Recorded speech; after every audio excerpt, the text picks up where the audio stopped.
असताना प्रभूला धन्यवाद देत असताना प्रभूचं वचन कधी विश्वास नाही वचन सत्य आहे वचन तुमच्या जीवनामध्ये कार्य करत म्हणून आता मी घालत असताना मध्यस्थीची प्रार्थना आहे आणि या मध्यस्थीच्या प्रार्थनेमध्ये पवित्र आत्मा मला अद्भुत रीतीने चालवणार प्रभूला आणि मग देवाचा गौरव करत असताना प्रभूला देवा देत असताना देव आत्मा आहे आत्ताच्या उपसाकाने त्याची उपासना आत्म्याने आणि खरेपणाने तेव्हाच आम्ही आत्मिक देवाचा गौरव करतो आत्म्याने प्रभूला धन्यवाद देतो आम्ही पाहतो या ठिकाणी आम्ही बसलेला आहे ती मध्यस्थीची प्रार्थना आहे या मध्यस्थीच्या प्रार्थनेमध्ये ज्या बहिणी जे भाऊ जे लेकरात प्रार्थना करत आहेत विनंती करत आहेत याचना करत आहेत पवित्र आत्मा त्यांच्या जीवनामध्ये अद्भुत गुणाचा चमत्कार करतो कारण आम्ही पाहतो की ज्यावेळेस आम्ही प्रभूला हात मारतो प्रभूला आम्ही धन्यवाद देतो देवाचा गौरव करतो प्रभूला आमचं करतो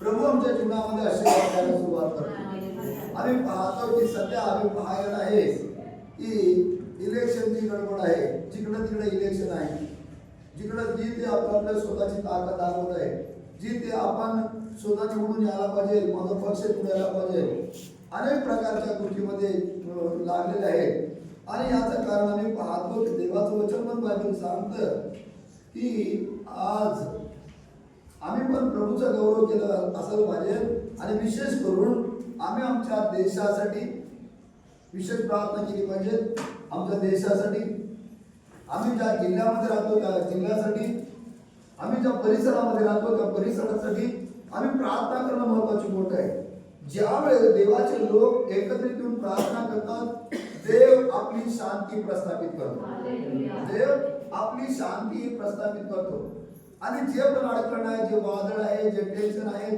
परमेश्वर काढून टाकतो आणि जे योग्य आहे प्रभूला जे हवे आहे त्याला तो निवडतो ही निवड माणसाची नसती ही निवड परमेश्वराकडून असते कुठली पण देवाच्या इच्छेप्रमाणे परंतु देवाची स्तुती असो की आता मी थोडा वेळ देवाच्या वचनाकडे पाहत असताना आम्ही पाहतो ज्यांना मी ख्रिस्ती लोकांचं म्हणणार नाही जे विश्वासणारे लोक आहेत त्यांचा झेंडा कोणता आहे याविषयी मी थोडक्यामध्ये आज सांगणार आहे विश्वासणाऱ्या लोकांचा झेंडा काय आहे आणि त्याचं सामर्थ्य काय आहे त्याच्यामध्ये अशी कोणती ताकद आहे याकडे आम्ही लक्ष देत असताना प्रभूच्या वचनामध्ये मी पाहत असताना प्रभूचं वचन तुमच्या करता माझ्या करता अत्यंत आशीर्वादाचं आहे आणि म्हणून आता मी प्रभूला धन्यवाद देऊ देवाचा गौरव करू की परमेश्वर काल आज युगानुयुग सारखा असणारा परमेश्वर आहे तुमचा आणि माझा प्रभू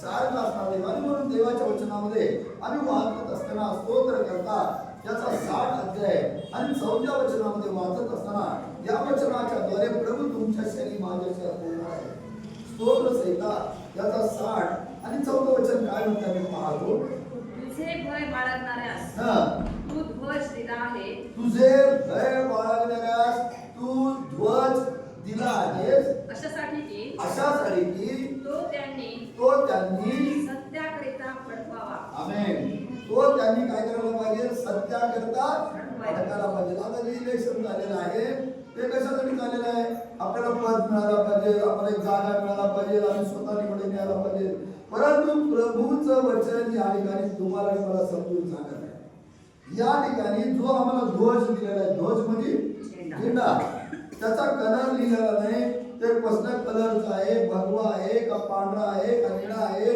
हिरवा आहे का असं अजिबात त्या ठिकाणी लिहिलेलं आहे पण ध्वज मला ध्वज म्हटलं आम्ही त्याकडे विशेष पाहणार आहोत आणि बायबल सांगतं या ठिकाणी वचन आम्ही वाचत असताना ही गोष्ट आम्हाला समजली पाहिजे ही गोष्ट तुम्हाला आणि मला समजली पाहिजे की बायबलमध्ये प्रत्येक गोष्ट लिहिलेली आहे ती गोष्ट आम्ही वाचत असताना प्रभू माझ्याशी काय बोलत आहे प्रभू मला काय समजून सांगत आहे ही गोष्ट आम्हाला समजली पाहिजे आणि मग स्तोत्र करता 60 अध्याय आणि 4व्या वचनामध्ये या ठिकाणी सर्वात महत्त्वाची गोष्ट लिहिलेली आहे काय म्हणतो वचन तुझे भय बाळगणाऱ्यास काय म्हणते तुझे भय बाळगणारे आता परमेश्वराचं भय बाळगणारे म्हणजे कोण निवडलेले लोक परमेश्वराचं भय बाळगणारे म्हणजे निवडलेले लोक देवाने हात मारलेले लोक देवाने पाचारण केलेले लोक देवाने जगापासून वेगळे केलेले लोक म्हणजे देवाच्या कार्यासाठी, देवाच्या सेवेसाठी, सत्याचं कार्य करण्यासाठी, सत्याची सेवा करण्यासाठी प्रभूने तुम्हाला आणि मला वेगळं केलेलं आहे. जे तुझे भय बाळगणाऱ्यास तुम्ही आणि मी परमेश्वराचं भय बाळगतो म्हणून या जागेत आलेलं आहे. प्रभूचं भय आमच्या काही थोडं का होईना प्रभूचं भय असलं पाहिजे. परमेश्वराविषयी भीती पाहिजे आणि परमेश्वराची भीती असल्यामुळे आम्ही काम आहे. आणि देवाचं वचन बायबल सांगतं तुझे भय बाळगणाऱ्यास तू ध्वज दिला आहेस. कशासाठी? तुम्हाला प्रभूने काय केलेलं आहे? ध्वज. आम्हाला दिसते का ध्वज आमच्या हातामध्ये आहे की दिसते का? आता प्रभूने आम्ही विश्वास बाळगणार आहे. आमच्या हातामध्ये काय आहे? ध्वज आहे. प्रभूने विश्वास बाळगणाऱ्यांना, तुझे भय बाळगणाऱ्यांना तू ध्वज दिला आहे. देवाने आम्हाला ध्वज दिलेला आहे, झेंडा दिलेला आहे. तो अशासाठी की तो त्यांनी सत्याकरिता फडकावा. कशासाठी फडकायला पाहिजे? सत्याकरिता ध्वज फडकायला पाहिजे. आज आम्ही देवाचं वचन वाचत असताना ती गोष्ट तुम्हाला आणि मला समजली पाहिजे. त्या गोष्टीकडे आम्ही लक्ष देत असताना पवित्र आत्मा आम्हाला एक गोष्ट समजून सांगत आहे की परमेश्वराचं वचन अत्यंत विश्वासने, प्रभूचं वचन सामर्थ्याने बोललेलं आहे. आणि म्हणून देवाने जर आम्हाला ध्वज दिलेला आहे, आम्ही तो कशा करता? सत्याकरता. आम्ही ध्वज दिलेला आहे, पण तो ध्वज कोण दिलेला आहे? विश्वास बाळगणाऱ्याला परमेश्वराने आम्हाला ध्वज दिलेला आहे. तो ध्वज आम्ही कशासाठी बाळगायला फडकवायला पाहिजे? सत्याकरता. सत्य काय आहे? येशू करता तो ध्वज आम्ही काय केला पाहिजे? फडकवायला पाहिजे. हालेलुया. सत्याकरता, येशू करता तो ध्वज आम्ही. सत्य काय आहे? मग तो कुठल्या धर्मातला आहे, कुठल्या जातीतला आहे ह्याला महत्व नाही. परमेश्वर सर्व मानव जातीचा देव आहे. बायबल सांगतं परमेश्वर सर्व मानव जातीचा देव आहे. तरी फक्त ह्या लोकांचा आहे त्या लोक असं नाही, सर्व मानव जातीचा देव आहे. म्हणून प्रभूचं वचन झालं सत्याकरता त्यांनी ध्वज फडकावा. आणि मग आम्ही पाहतो सत्य काय? सत्याकरता ध्वज फडकावा. आणि ध्वज काय तर आम्ही पाहतो यशाचा ग्रंथ त्याचा 19 अध्याय वाचत असताना आणि 19 वचन वाचतो त्यावेळेस ती गोष्ट आम्हाला समजली जाते. सत्याकरता ज्यावेळेस आम्ही ध्वज फडकतो ना, यशया 19 आणि 19 आम्ही काय म्हणतो? ते मावळतीपासून परमेश्वराच्या नामाचे भय बाळगतील. काय म्हणते? कधीपासून? मावळतीपासून परमेश्वराच्या नावाचं भय बाळगतील. सूर्याच्या उगवतीपासून त्याच्या प्रतापाचे भय बाळगतील. कारण शत्रू पाण्याच्या लोंढ्यासारखा येईल, तेव्हा परमेश्वराचा आत्मा त्याच विरुद्ध झेंडा उभारेल. हालेलुया. Praise the Lord. कुठून फडकवतो आम्ही? मावळतीपासून ते सूर्याच्या उगवतीपासून म्हणजे पश्चिमेपासून पूर्वेपर्यंत आम्ही काय करताय? त्याचा ध्वज काय करत आहे? फडकवत आहे. आणि बायबल सांगतो नीट त्याच्यामध्ये वाचत असताना नीट लक्ष द्या. काय म्हणते पहा? ते मावळतीपासून परमेश्वराच्या नावाचे भय बाळगतील. सूर्याच्या उगवतीपासून त्याचा प्रताप, त्याचं सामर्थ्य, त्याचे भय बाळगतील. कारण शत्रू निवडलेले लोक, बोललेले लोक, पाचारण केलेले लोक काय पाण्याच्या लोंढ्याप्रमाणे शत्रू येईल. तेव्हा परमेश्वराचा आत्मा त्याच विरुद्ध झेंडा उभारेल. ज्या शत्रू ज्यावेळेस आमच्या पाण्याच्या लोंढ्याप्रमाणे, पाण्याचा लोंढा बघा तुम्ही कसे त्याला एवढी ताकद असते की ती झाड असू द्या, इमारत असू द्या, गाड्या असू द्या, सहजरित्या वाहून घेऊन जातात. तसा शत्रू पाण्याच्या लोंढ्याप्रमाणे जर भय बाळगणाऱ्या लोकांकडे येईल तर परमेश्वराचा आत्मा बायबल सांगतो काय म्हणते? परमेश्वराचा आत्मा त्याला काय करील? त्याच विरुद्ध देवाचा आत्मा. तुम्हाला आणि मला लढायची गरज नाही. तुम्हाला आणि मला काय करण्याची गरज नाही. आम्ही परदेश आज आमचा प्रॉब्लेम आहे, आम्हाला त्रास आहे, संकट आहे, क्लेश आहे, अडचणी आहे, दुःख आहे, काय पण करू नका, शांत बसा. बायबल सांगतो हे परमेश्वराचं युद्ध आहे. हालेलुया. तुमचा माझं युद्ध नाही. जर तुम्हाला आणि मी आणि तुम्ही जर परमेश्वराचा भय बाळगणारे आहोत, युद्ध कुणाचं आहे? मग परमेश्वराचं युद्ध आहे. आमच्या बाजूने लढणारा परमेश्वर. देवाचं वचन विश्वास नाही म्हणून बायबल सांगतं देवाचा आत्मा, परमेश्वराचा आत्मा त्याच विरुद्ध झेंडा उभारी. हालेलुया.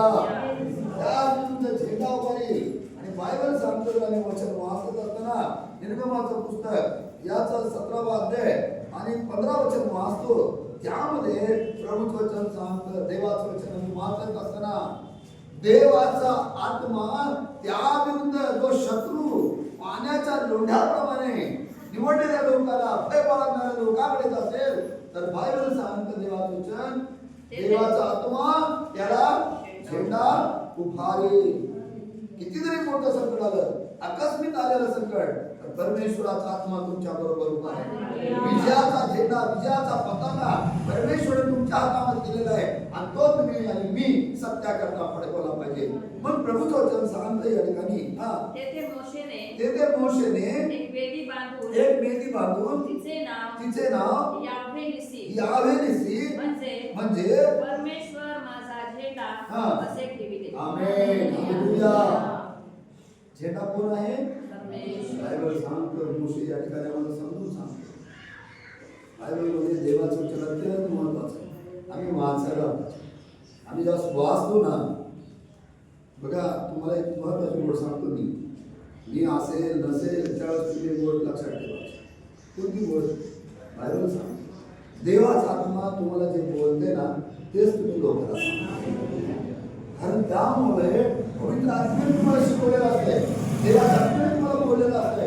ते जास्त इफेक्टिव्ह, त्याचे जास्त प्रभाव होते आणि त्याच्यामुळे देवाच्या राज्यामध्ये अनेक लोक बोलले जातात. मग देवाचं वचन या ठिकाणी आम्हाला समजत असताना प्रभूचं वचन सांगतं तेथे मोशेने एक वेदी बांधली, तिचे नाव यावेनिसी, परमेश्वर माझा ध्वज असे ठेवले. आमचा ध्वज कोण आहे? परमेश्वर माझा ध्वज. आणि म्हणून स्तोत्र करता 60 आणि 4 वचनामध्ये आम्हाला समजून येते काय सांगितलं त्यांनी? तुझे भय बाळगणाऱ्याला ध्वज दिला आहे, ध्वज दिलेला आहे.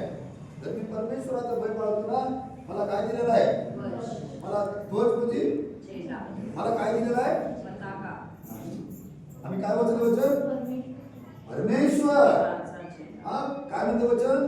परमेश्वर माझा झेंडा. आणि स्तोत्र करता काय म्हणतो? जो त्याचे भय बाळगतो तू त्यास ध्वज, तू त्यास झेंडा दिला. झेंडा दिला म्हणजे परमेश्वर स्वतः तुमच्या करता मला माझ्याकरता प्रभू माझ्याकरता दिलेला आहे. माझ्याजवळ प्रभू आहे, माझा झेंडा प्रभू आहे.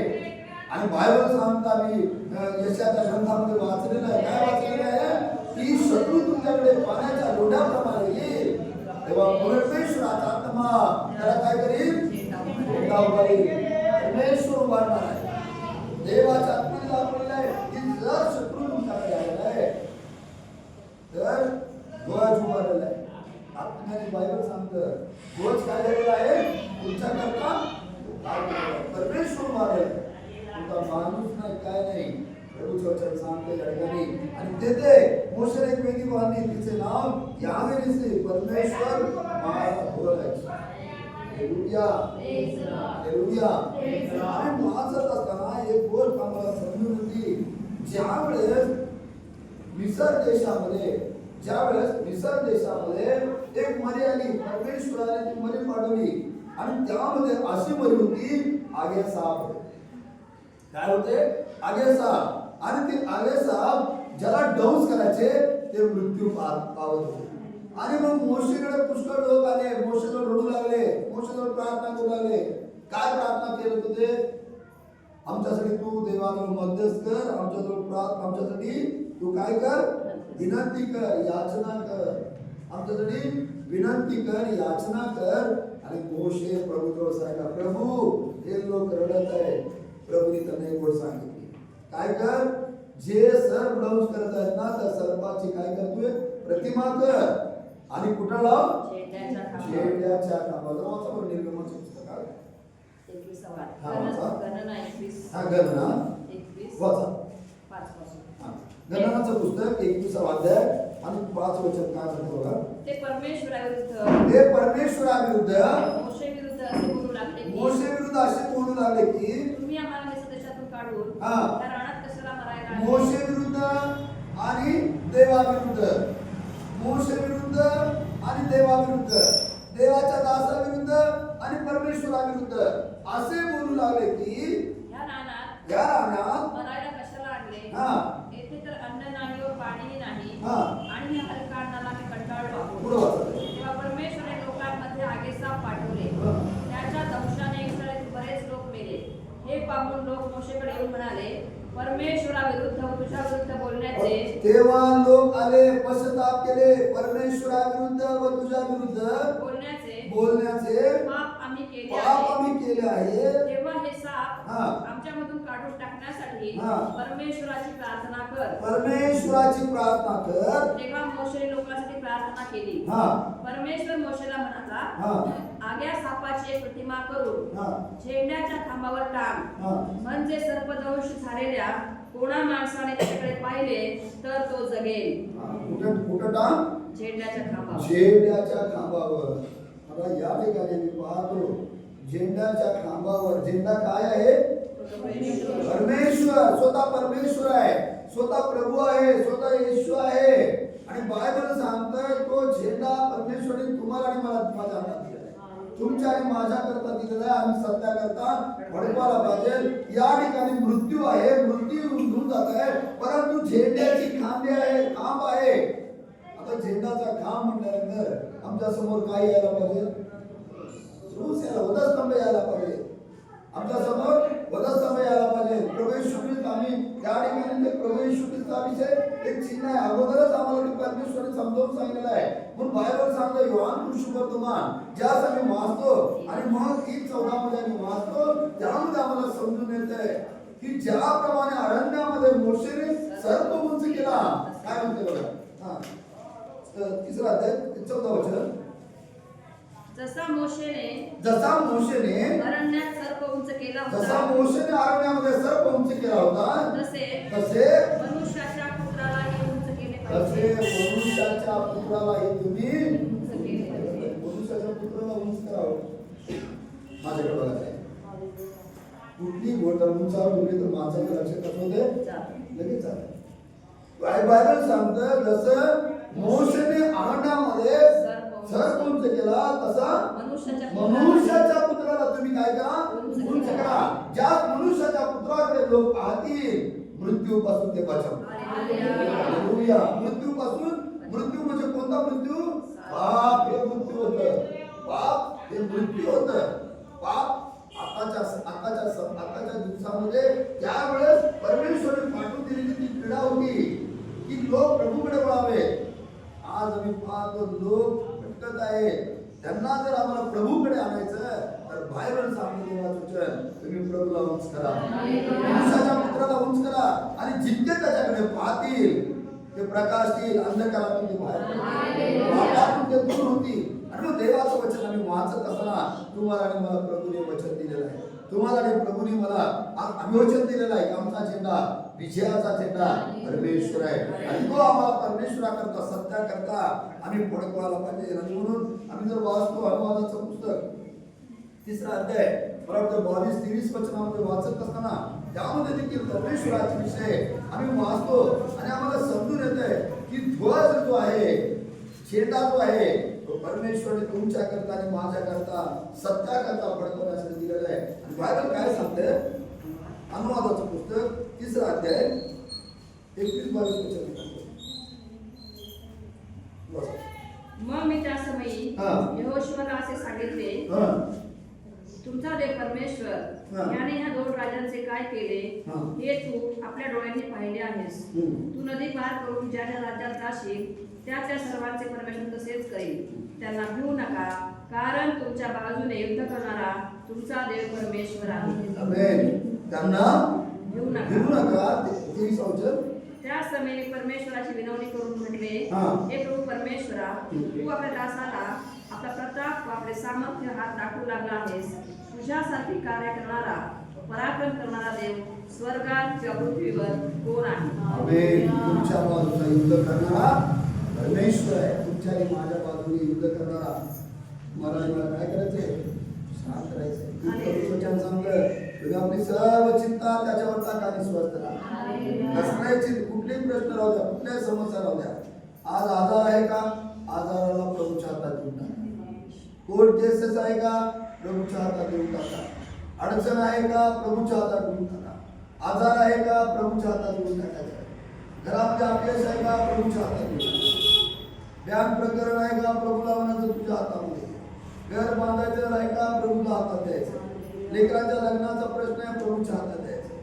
आज आमच्या घरामध्ये अडचणी आहेत, समस्या आहेत, पुत्र संतान आहे, प्रभूला म्हणायचं प्रभू आता तू पहा. प्रभू आता तू पहा. प्रभू पाहायला परमेश्वर कार्य करायला चालू करतो. आणि मग देवाचं वचन आम्ही वाचत असताना आम्हाला एक गोष्ट समजून येते. फिलिप्पियराचं पत्र याचा पहिला अध्याय आणि 20 वचन वाचत असताना आम्हाला एक गोष्ट समजून येते की परमेश्वर आमच्या बाजूने लढणारा परमेश्वर आहे, आमच्या बाजूने उभारणारा परमेश्वर आहे. आणि या ठिकाणी फिलिप्पियराच्या पत्रामध्ये पाऊल काय म्हणतो पहा. कारण मी कशानेही लाजणार नाही. कारण मी कशानेही लाजणार नाही. तर पूर्ण धैर्याने नेहमीप्रमाणे आताही जगण्याने किंवा मरण्याने माझ्या शरीराच्या द्वारे ख्रिस्ताचा महिमा होईल. ही जी माझी अपेक्षा व आशा तिच्याप्रमाणे ते तुमच्या प्रार्थनेने व येशू ख्रिस्ताच्या आत्म्याच्या पुरवठ्याने माझ्या उद्धारास कारण होईल हे मला ठाऊक आहे. आमेन. हालेलुया. पाऊलाला जी गोष्ट समजली ना, पाऊलाने या ठिकाणी फिलिप्पियराच्या पत्रामध्ये लिहिलेलं आहे. कसा राहू द्या, मी कसंही राहू द्या, मी जगण्याने किंवा मरण्याने काय पण राहू द्या, परंतु मी काय करणार? माझ्या प्रभूला, माझ्या प्रभूला मी. मग तिथं मी जगलो तर जगलो, मेलो तर मेलो, पण मी प्रभूला करणार. मग शेवटचं एक वचन वाचत असताना येशयाचा ग्रंथ 31 अध्याय 9 वचनामध्ये आम्ही वाचत असताना एक गोष्ट आम्हाला समजून येते. आणि त्यामध्ये प्रभूचं वचन काय सांगते पहा. येशया त्याचे अधिपती भयाने पळून जातील. त्याचे अधिपती भयाने पळून जातील. त्याचे सरदार झेंडा पाहून घाबरतील. झेंडा पाहून घाबरतील. ज्याचा अग्नी सियोनेत आहे. ज्याचा अग्नी सियोनेत आहे. त्याची भट्टी यरूशलेमेत आहे. परमेश्वर असे म्हणतो. आमेन. हालेलुया. कोण बोलत आहे? परमेश्वर. ज्याची अग्नी कुठं आहे? सियोने. आणि त्याची भट्टी यरूशलेमेमध्ये आहे. असे तो परमेश्वर म्हणतो. हालेलुया. परमेश्वराच्या घरावर कोण अटक केल्यावर परमेश्वर शांत बसत का? परमेश्वर शांत बसत. त्याची भट्टी कुठं आहे? आता काय चाललेलं आहे यरूशलेममध्ये? यरूशलेममध्ये काय चालू आहे सध्या? किती भयानक युद्ध आहे. सगळ्या देशाचं लक्ष तिकडे लागून राहिलं. पण ती काय आहे? परमेश्वराची. मग ती जर नाश होत असेल, प्रभू शांत बसेल का? प्रभूचं येणं किती जवळ आले. या अध्यायामध्ये दोन गोष्टी आम्हाला समजून येते. काय म्हणतो परत एकदा वाचा. त्याचे अधिपती भयाने पळून जातील. त्याचे म्हणजे कुणाचे? जे पाण्याच्या लोंढ्याप्रमाणे शत्रू जे येणार आहेत, त्याचे भय बाळगणाऱ्या लोकांवर येणार आहे. शत्रू त्रास देण्यासाठी, त्याच्यावर अटॅक करण्यासाठी. परंतु काय म्हणतात? त्याचे अधिपती भयाने पळून जातील. त्याचे सरदार झेंडा पाहून घाबरतील. कुठं? झेंडा पाहून. कुणाला पाहून घाबरतील? परमेश्वराला पाहून घाबरतील. परमेश्वर कुणाच्या जवळ आहे? कुणाजवळ आहे? आम्ही म्हणालो बोला प्रभू माझ्या. झेंडा कुणाजवळ आहे? माझ्याजवळ आहे. प्रभूने तो झेंडा मला दिला. आम्ही पाहतो स्तोत्र करता 60 आणि 4 वचनामध्ये परमेश्वराचा भय बाळगणाऱ्यांना त्यांनी काय केलेलं आहे? ध्वज दिलेला आहे. ध्वज दिला म्हणजे झेंडा दिलेला आहे. झेंडा काय आहे? परमेश्वर, स्वतः परमेश्वर. आणि या ठिकाणी शेवटच्या अध्यायामध्ये वाचलं, त्यामध्ये प्रभूचं वचन सांगतं. काय वचन सांगतं? त्याचे अधिपती भयाने पळून जातील. त्याचे सरदार झेंडा पाहून घाबरतील. घाबरतील. हालेलुया. तेच नाव. देवाचं हे वचन. मी कशाला घाबरायचं? जग आणि जगातलं सर्व काही त्याचं आहे. आणि जर तुम्ही त्याचे आहोत तर सरदार काय करतील? घाबरतील. घाबरतील. कुणाला? तुम्हाला मला पदाची गरज नाही, पंतप्रधानची गरज नाही, पदाची गरज नाही, राष्ट्रपतीची नाही, नगरसेवक नको, आमदार खासदार नको. देवाचे लोक उठल्यानंतर सरदार घाबरतील असं हालेलुया. राजे बायबल सांगतं तर तुम्ही वचन वाचा, तुम्हाला समजल. यशाचा ग्रंथ 24 अध्याय त्यामध्ये शेवटच्या काळी राजे घरघर कापतील असं बायबल सांगतं. 24 अध्याय का? तर वाचा बरं. पहा परमेश्वर कितवं वचन? पहिला. बघा तेवढंच वाचा. 24 अध्याय बरं वाचा. पहा. 7वं वचन होतं. वाचा. पहा परमेश्वर पृथ्वी रिक्त करीत आहे.